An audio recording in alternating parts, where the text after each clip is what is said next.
안녕하세요. 파이낸스 코더입니다. 오늘은 우리가 하루에도 몇 번씩 사용하는 은행 송금에 대해서 이야기해 보려고 합니다. 친구에게 5만 원을 보내려고 합니다. 계좌번호와 금액을 입력하고 송금 버튼을 누릅니다.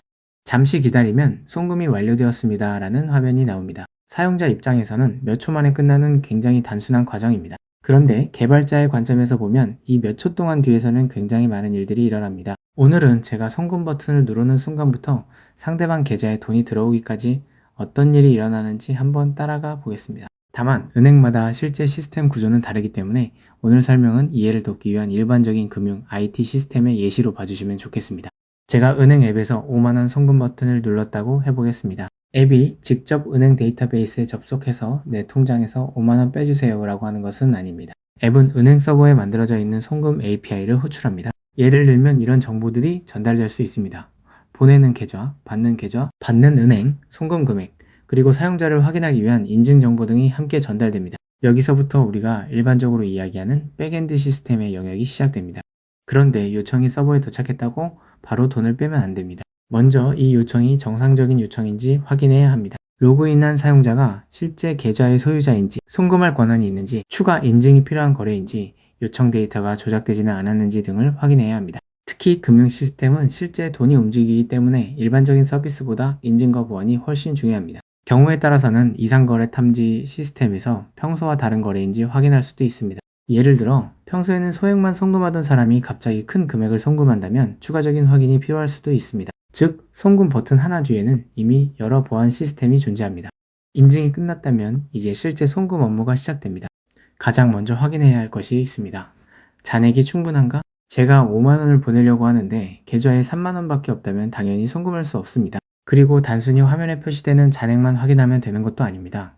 출금 가능한 금액인지, 거래 제한이 걸린 계좌는 아닌지, 이체 한도를 초과하지 않았는지 등 여러 조건을 확인해야 합니다. 이런 실제 금융 거래를 처리하는 핵심 시스템을 은행에서는 흔히 계정계 시스템이라고 부릅니다. 계좌의 잔액과 거래 내역처럼 실제 돈과 관련된 중요한 데이터를 처리하는 시스템입니다.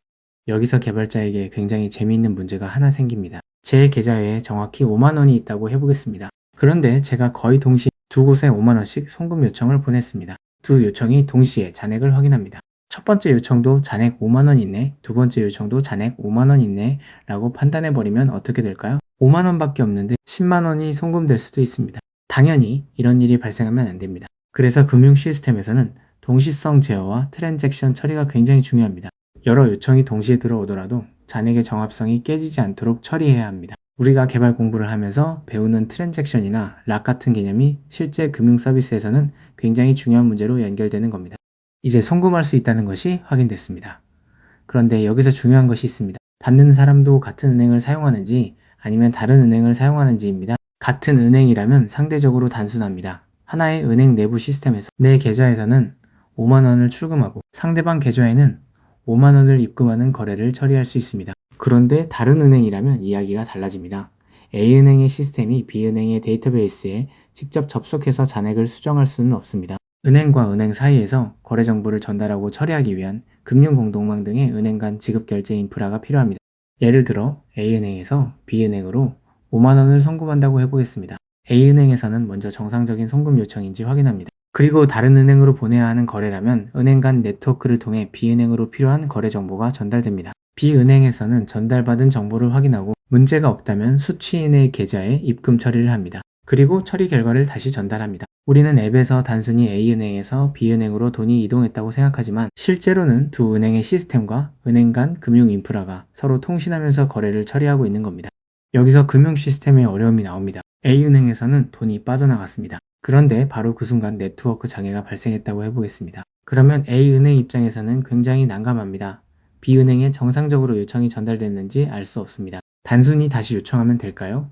그것도 위험합니다. 첫 번째 요청이 사실 정상적으로 처리됐는데 응답만 받지 못한 것이라면 다시 요청했을 때 돈이 두 번 들어갈 수도 있기 때문입니다. 그래서 금융 시스템에서는 거래를 유일하게 식별할 수 있는 정보, 중복 거래 방지, 재처리, 거래 상태 관리, 대사 같은 것들이 굉장히 중요합니다. 개발자가 흔히 이야기하는 역등성이라는 개념도 이런 상황에서 중요해집니다. 같은 요청이 여러 번 들어오더라도 의도하지 않은 중복 거래가 발생하지 않도록 설계해야 하는 겁니다. B은행까지 정상적으로 돈이 들어갔다고 해보겠습니다. 이제 사용자에게 5만 원 송금이 완료되었습니다 라는 결과를 보여줄 수 있습니다. 하지만 뒤에서는 여전히 할 일이 있습니다. 거래 내역을 기록해야 하고 각종 로그도 남겨야 합니다. 이상거래 분석에 필요한 데이터를 전달할 수도 있고 푸시 알림이나 문자 알림을 보낼 수도 있습니다. 그리고 모든 부가 작업을 송금 처리와 똑같은 방식으로 기다릴 필요는 없습니다. 예를 들어 송금은 이미 끝났는데 푸시 알림 서버가 잠시 느리다고 해서 사용자가 계속 기다릴 필요는 없습니다. 이런 작업은 메시징이나 이벤트 기반의 비동기 방식으로 분리할 수도 있습니다. 그래서 실제 금융 시스템에서도 API뿐만 아니라 메시징, 이벤트 처리, 배치 등 다양한 기술이 함께 사용됩니다. 저는 이런 식으로 실제 서비스를 한번 뜯어보는 게 개발 공부에 굉장히 도움이 된다고 생각합니다. 우리가 개발을 공부하면서 배우는 것들이 있습니다.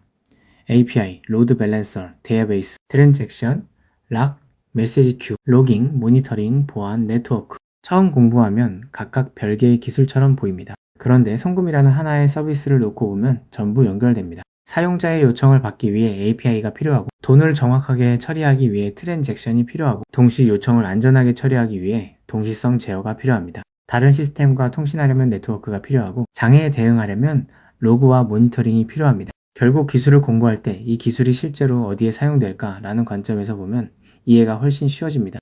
다시 처음으로 돌아가 보겠습니다. 제가 앱에서 5만 원을 입력하고 송금 버튼을 누릅니다. 사용자에게는 몇 초 뒤 송금 완료라는 글자 하나만 보입니다. 하지만 그 몇 초 동안 뒤에서는 사용자를 인증하고 거래가 정상적인지 확인하고 잔액과 한도를 확인하고 동시에 들어오는 거래를 안전하게 처리하고 다른 은행과 통신하고 실패하면 재처리를 고민하고 거래 기록과 로그를 남기고 마지막으로 사용자에게 결과를 알려줍니다. 그리고 이런 시스템이 하루에도 엄청난 수의 금융 거래를 안정적으로 처리해야 합니다. 저는 개발을 공부할 때 단순히 스프링이 무엇인가, 쿠버네티스가 무엇인가, 카프카가 무엇인가처럼 기술 하나만 공부하는 것도 중요하지만 가끔은 우리가 매일 사용하는 서비스 하나를 정해서 내가 이 버튼을 누르면 뒤에서는 도대체 무슨 일이 일어날까? 라고 생각해 보는 것도 굉장히 좋은 공부 방법이라고 생각합니다.